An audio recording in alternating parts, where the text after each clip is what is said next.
세계를 파멸로 이끈 인류 역사상 최악의 전쟁, 제2차 세계대전.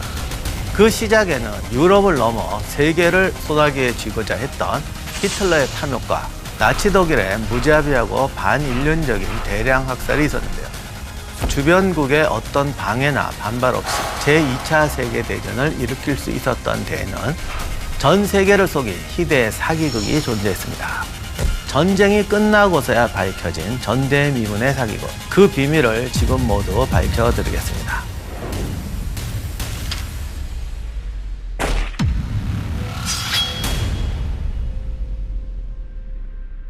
안녕하세요. 세상의 모든 전쟁사를 읽어드리는 전쟁사 읽어드립니다. 역사학자 임용환입니다.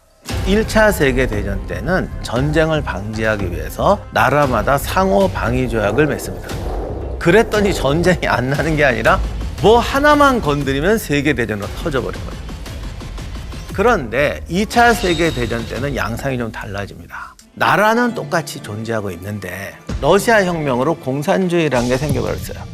그 다음에 또 하나, 그때는 대부분 왕정이었어요. 그런데 지금은 민주정 들어오고 의회제도 생기고 이렇게 되면서 정치가 저게 좀 독재적이냐 혁명적이냐 이런 게 또 걸리는 거예요. 그러니 1차 세계대전처럼 거미줄이 착착착착 짜지는 게 아니라 걸어 말어 이렇게 망설여가지고 모든 게 점선으로 바뀌어버립니다. 이 틈을 히틀러가 파고들어서 한 구역을 점령하게 되고 독일이 순식간에 부강해지고 그리고 도장 깨기 하듯이 유럽의 여러 국가들을 하나씩 먹어가면서 비로소 뒤에 세계대전으로 발전하게 되었던 것입니다.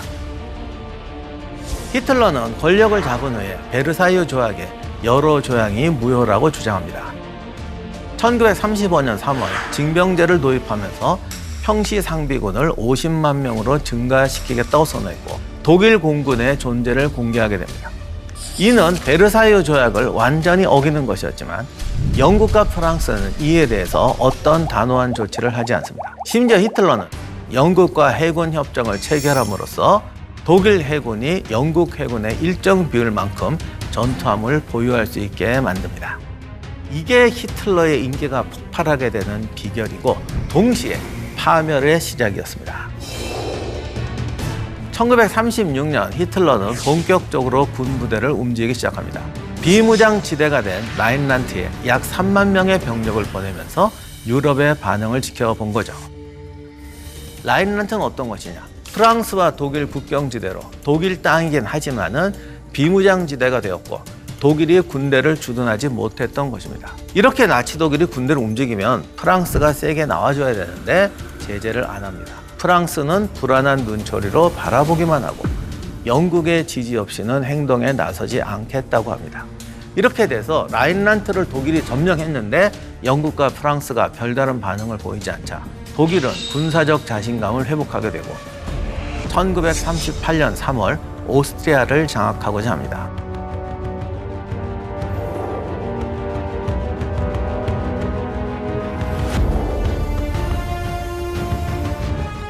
독일이 오스트리아까지 합병했는데 영국과 프랑스가 두고만 보고 있는 거예요. 이렇게 돼서 히틀러는 점점 자신감을 가지게 됩니다.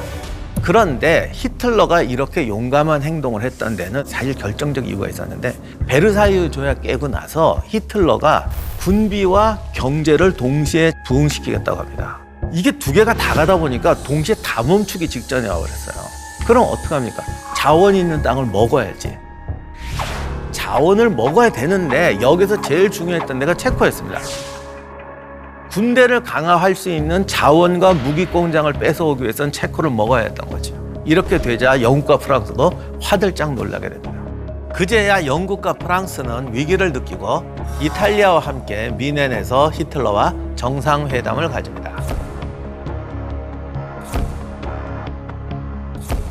이 회담에서 영국과 프랑스는 독일이 더 이상 영토를 요구하지 않는다는 약속을 받고 체코슬로바키아 주데텔란트를 독일에게 넘깁니다.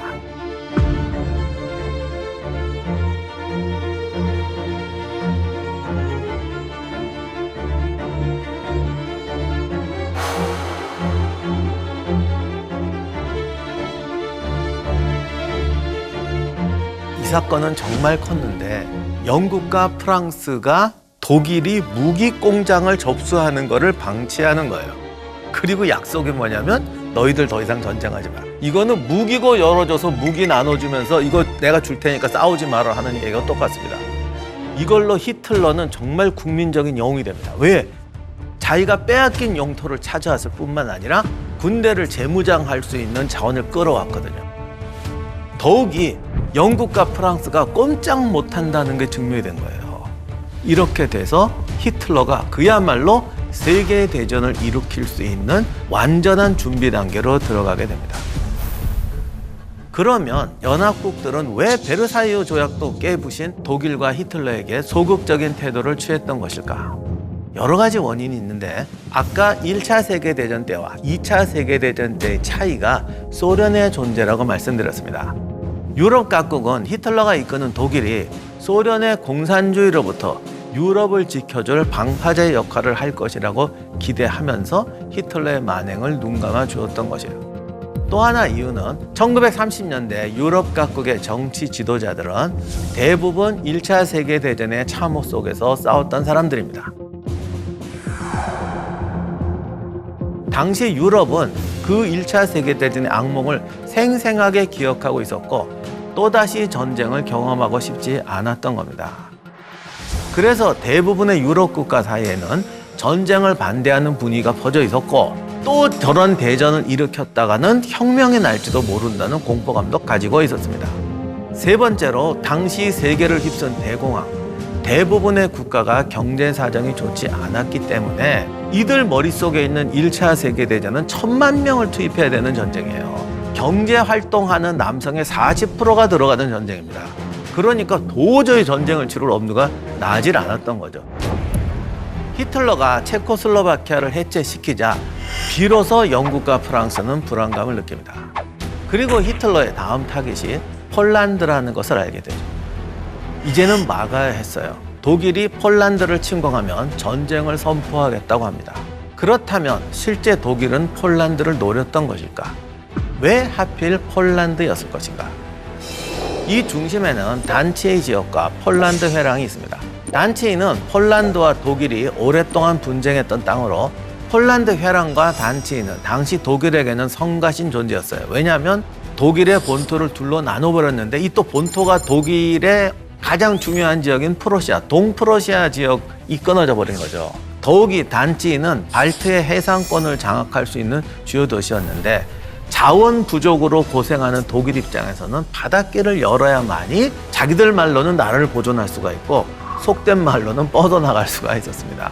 이 지역이 반드시 필요했던 히틀러는 단지에 살고 있는 나치 당원들을 봉기시켜서 주민들이 독일 통합을 원한다라는 쇼를 하게 되고 그들을 보호하기 위해서 우리가 진군해야 된다.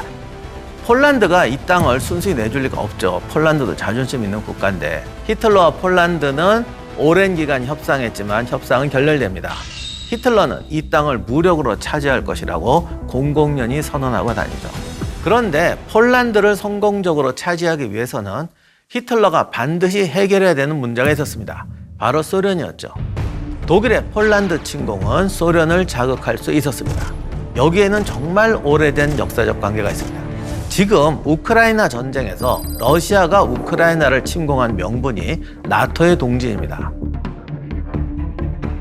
2차 세계대전 당시에 우크라이나는 소련의 영토였죠. 그런데 독일이 폴란드를 점령하게 되면 우크라이나도 바로 위협을 받게 되는 거죠. 그래서 지금은 러시아를 보존하기 위해서 우크라이나를 중립지대로 만들어야 된다라고 얘기하는데 당시에는 우크라이나를 보존하기 위해서는 폴란드를 중립적으로 만들어놔야 된다. 이게 소련의 명분이 아니라 정말 절실한 과제였어요. 이렇게 되니까 독일과 소련이 서로 폴란드를 노리게 되는 겁니다. 그런데 진영 논리까지 대립하기 때문에 독일이 폴란드를 침공하면 소련이 개입하는 것은 불보듯이 뻔했습니다. 자, 이렇게 되니까 독일은 영국하고 프랑스도 견제해야 되고 소련하고도 견제해야 됩니다. 영국과 프랑스는 어떻게 생각했냐면 소련과 독일이 양쪽 체제의 양수기였기 때문에 당연히 소련이 독일하고 선전포고 하겠지라고 생각했던 거예요. 아무리 그래봤자. 히틀러가 이 틈을 파고들어요. 도저히 만날 수 없다고 생각했던 소련과 불가침 협정을 맺어버려요. 폴란드를 반씩 나누자.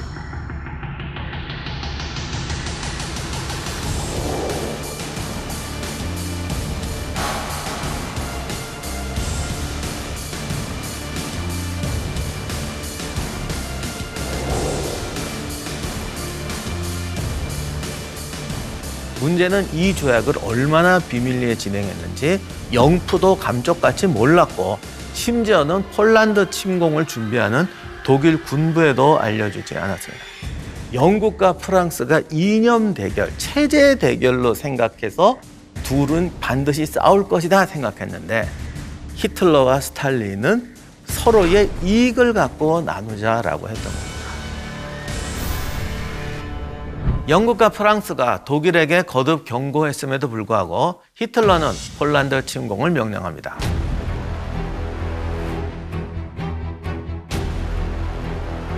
나는 마침내 무력의 의지에 이 문제를 해결하기로 결심했다라고 말합니다.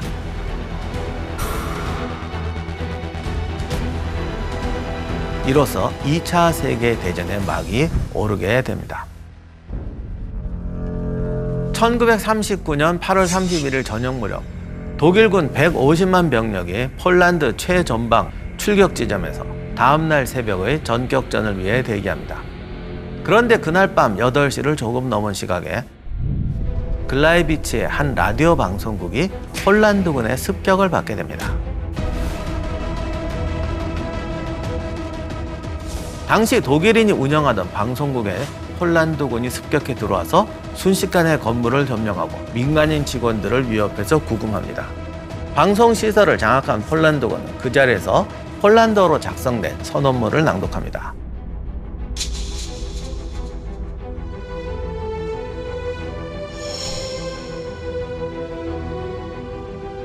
선전포고나 다름이 없었던 선언문은 3, 4분 동안 낭독되었고 수천 명이 방송을 청취합니다.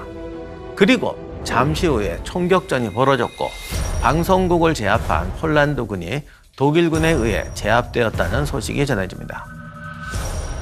총격전 직후에 방송국을 찾은 몇몇 언론사 기자들은 건물 주변에 쓰러져 있는 무장 세력의 정체를 확인했습니다.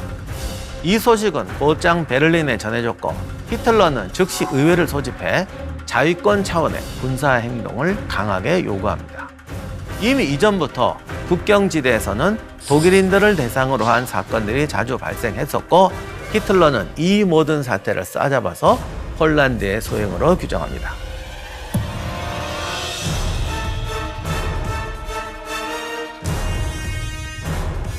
즉 폴란드를 공격하는 것은 방어전일 뿐이며 폴란드에 대한 무력 사용은 정당한 권리라고 주장합니다. 히틀러의 명령에 따라 독일군은 9월 1일 새벽 폴란드 공격을 시작합니다.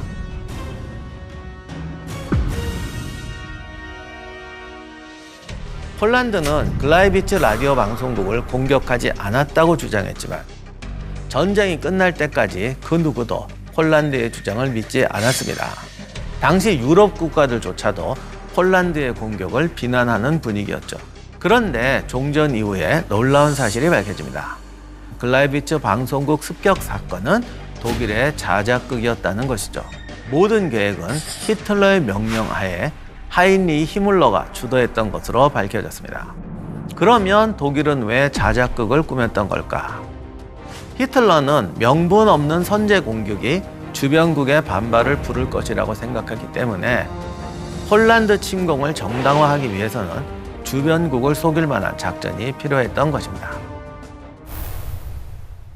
독일은 50여 개 사단을 동원해 폴란드의 서쪽인 독일 본토 쪽, 북쪽인 동프로이센 쪽, 남쪽인 체코슬로바키아 세 방면에서 동시에 공격을 감행합니다. 이때 독일이 보여준 전술이 유명한 전격전입니다.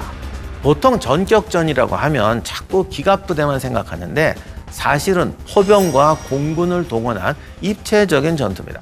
포병과 공군이 특정 지점에 화력을 쏟아 부으면 기갑부대가 화살처럼 파고 들어가서 후방으로 침투합니다.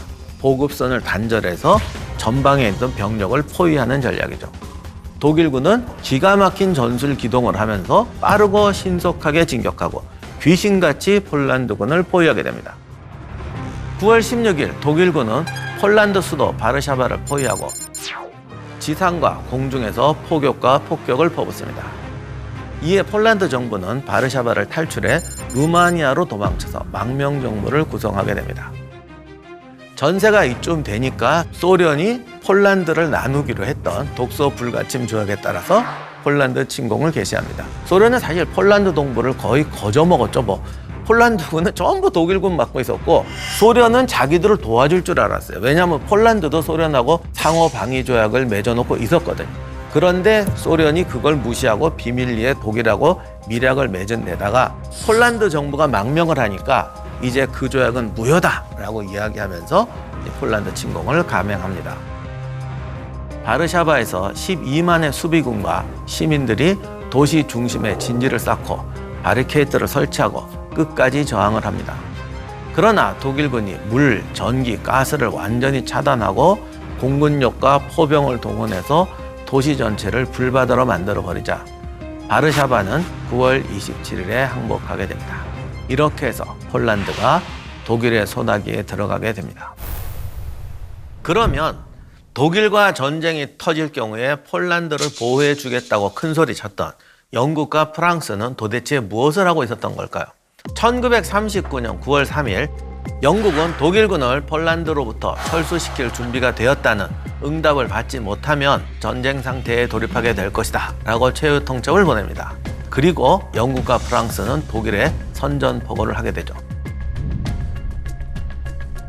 This morning, the British ambassador in Berlin handed the German government a final note stating that unless we heard from them by 11 o'clock, that they were prepared at once to withdraw their troops from Poland, a state of war would exist between us. I have to tell you now that no such undertaking has been received, and that consequently this country is at war with Germany. 당시 서부 전선에 남아있는 독일군 사단은 11개 뿐이었습니다. 영국과 프랑스군의 병력은 10배 이상이었죠. 하지만 프랑스군의 진격은 독일 영토에 겨우 발만 걸친 상태에서 더 이상 움직이려고 하지 않았죠. 심지어 영국은 독일이 폴란드를 장악해가던 9월 말까지 프랑스에서 먹고 자기만 할 뿐 전선으로 나가지도 않았습니다. 결국 히틀러의 완벽한 승리였고 언론은 이를 가짜 전쟁이라고 불렀습니다. 폴란드 침공은 끝이 아니라 시작이라고 모든 연합국이 판단은 했습니다. 그러나 행동은 주저하게 되죠. 여기에는 두 가지 이유가 있습니다. 첫 번째, 영국과 프랑스는 아직 전쟁을 일으킬 자신이 없었습니다. 독일군은 1차 세계대전의 비극을 경험하고 새로운 기갑전술로 무장하고 있었죠. 히틀러라는 강력한 지도자와 나치당이 군부에 개입하게 되면서 전략을 좌지우지하게 됩니다. 이에 반해 영국과 프랑스는 1차 대전의 공포에서 아직 벗어나지 못하고 있었고 프랑스군 중에는 자신감이 충만한 사람도 있기는 했지만 냉정한 장군들은 솔직히 이렇게 말합니다. 독일군이 우리보다 훨씬 강해. 우리는 도저히 이길 수 없는 상태다. 처칠은 이 상태를 프랑스군은 생존을 위해서만 저항할 수 있는 상태였다고 표현했습니다. 자신이 프랑스 장군한테 직접 들은 이야기를 전한 것입니다. 전쟁은 항상 우연히 발발하는 척하지만 사실은 냉정한 계산 아래 양자 간의 힘의 차이가 확실할 때 발생합니다. 당시 영국과 프랑스는 도저히 독일을 압도할 전투력 자체가 없었고 히틀러는 자신감이 넘쳤기 때문인지 모르지만 아무튼 이 상태를 알고 승자가 됩니다. 두 번째 이유는 소련의 침공입니다. 소련이 폴란드에 침공해 버리니까 여기에 개입했다간 소련과도 붙게 될 것이다. 이렇게 되면 국가 간의 전쟁이 아니라 전 유럽에서 체제 전쟁이 벌어지게 된다. 히틀러는 이것까지도 예상을 했어요. 서구 세력이 감히 독일 플러스 소련과 전쟁을 벌이는 모험을 하지 않을 것이라고 확신합니다.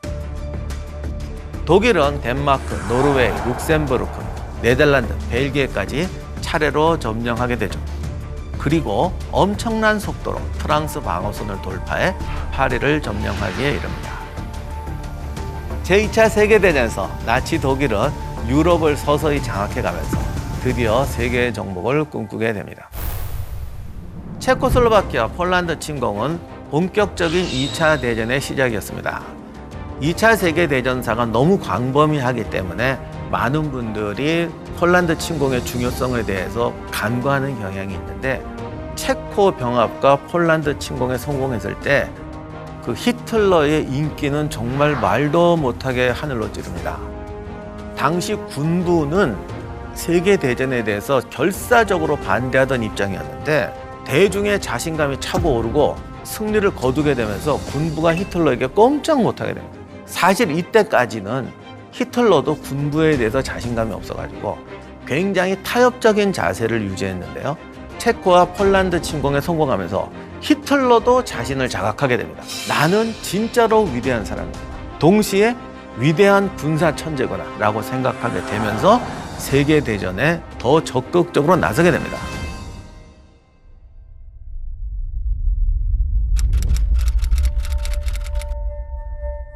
Говорит Москва. Сегодня в 4 часа утра. Без всякого объявления войны германские вооруженные силы атаковали границы Советского Союза.